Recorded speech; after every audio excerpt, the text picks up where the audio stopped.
যেতিয়া সময়ৰ অভাৱত ঘৰত চুলি ফুনিয়াব ৰৈ যায় তেতিয়া গাড়ীতে এনেকৈ মাৰ চুলি বান্ধিবলগীয়া হয়। নমস্কাৰ আৰু মৰমেৰে আদৰিছোঁ মোৰ অকণমানি ব্লগটোলৈ। আজি 50টি খোজৰ 14 নম্বৰ খোজ বিফৰ মাই লাইফ চেঞ্জেছ।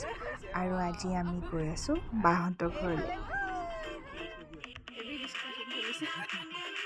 বাহঁতৰ ঘৰলৈ আহি মনটোৱে ভাল লাগি গ'ল। আমি গাঁৱৰ মানুহবোৰে খেতি কৰিবলৈ এৰিছোঁ আৰু ইয়াতে গুৱাহাটীত চাদৰ ওপৰত দেখিছেনে খেতি? চাৰিওফালে ইমান ধুনীয়াকৈ শস্য কৰিছে, দেখিয়ে মনটো ভাল লাগি গ'ল। ইয়াকে কয় মন কৰিলে চন, বাকৰি মাটিটো ধন।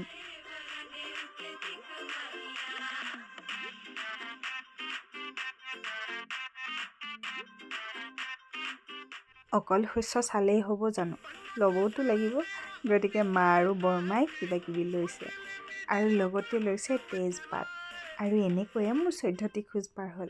আপোনালোকক পুনৰ 15 নম্বৰ খোজত লগ পোৱাৰ আশাৰে আজিলৈ বাই। ভালেৰে থাকক।